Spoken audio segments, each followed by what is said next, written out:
So, today's video combines two topics. First, a color picker, and secondly, a DragGesture. Therefore, we apply a few settings first. We are going to give us a specific point, like here with the offset variable, CGI size 0.0. That means that we have a specific position, which is basically nulled. Then we declare a variable for isDragging. This will later decide over the state of a certain object, if it's getting clicked on or not, means moved. Then we have a variable for color. Therefore, we define a color variable, change it with sRGB, and then apply for red, green, and blue certain values. Then we declare a variable called dragster, which is some gesture, a drag gesture. On change, isDragging is true, and on ended, isDragging is false. This will let us change something on an object depending on if it's getting clicked on or not. When the click ends, isDragging is false, and when the click happens and during the click, isDragging is true. Then we declare a vstack with an hstack and another vstack inside. The hstack is basically a color picker. There we have a text, pick a color on the right, and selection is my color.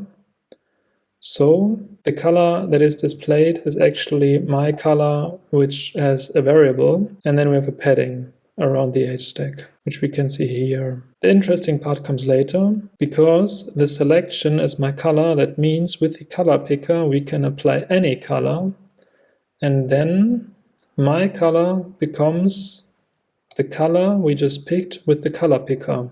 This is the interesting part, because now we have a vstack with a rectangle, and we fill it depending on if self-isDragging is true or not, with the color red or with my color. When we now do something with the simulator, you see there's no difference, which means that we first need to apply a gesture, like the variable dragster.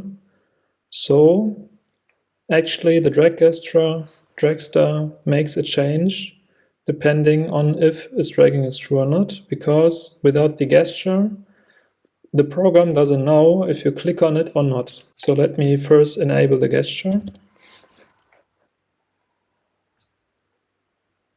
Now you can see when the gesture is activated, when I click on the rectangle, the color changes to red, and when I don't click on it, the color becomes my color again. We can simply show that this actually works with my color.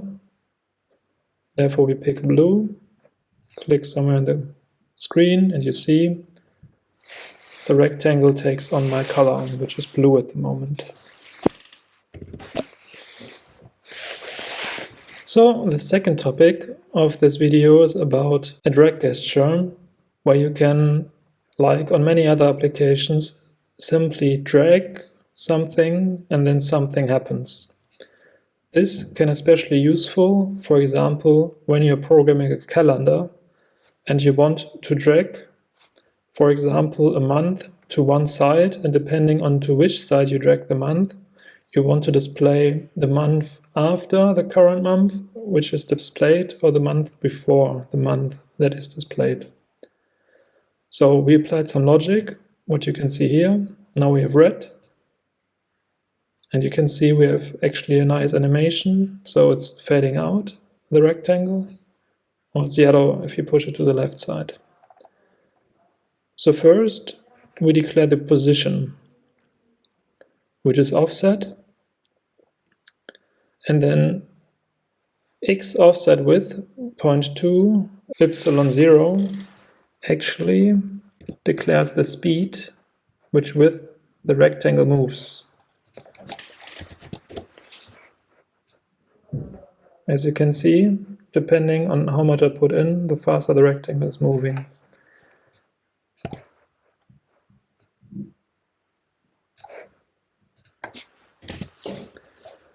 The opacity modification declares when and how much the rectangle is fading out actually. So if we declare something else, you see that, for example, with a 4, opacity never changes.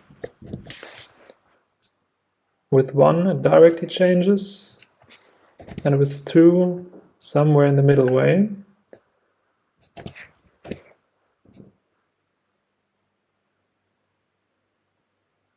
And here we can apply changes as well, depending on where the animation should end. Okay, coming to the drag gesture. So we, again, like here, we declare gesture, this time a drag gesture. We could put this in a variable, like here with dragster, or simply put it as a modification right here. Depending on how many elements you want to apply this gesture, it makes sense to put it in a variable. If you only use it once, it's totally fine if you code it like this. So first, drag gesture on change, gesture and self-offset gesture translation. This basically means that the position can change depending on what we do when we clicked on the element. On ended means what happens when we are not clicking anymore on the rectangle. When we put the rectangle to the right side of the window, out of the window, then my color changes to red. The problem is when you don't put in something like self-point offset equals 0, the rectangle changes the color to red, but as you can see, the color picker changes, my color is now red, but the rectangle disappears. So what you want to do is, when you don't have multiple elements which are chained to a variable, which means that a variable declares which element displayed, then you always want to bring the element back, which we can simply do by applying the offset equals 0. So we bring back the rectangle we just thrown out to the right side. When we drag the rectangle to the left side, then my color becomes yellow, and we declare that the rectangle directly comes back after that. When we don't put it out to the right side or to the left side, we declare that the rectangle takes its original position.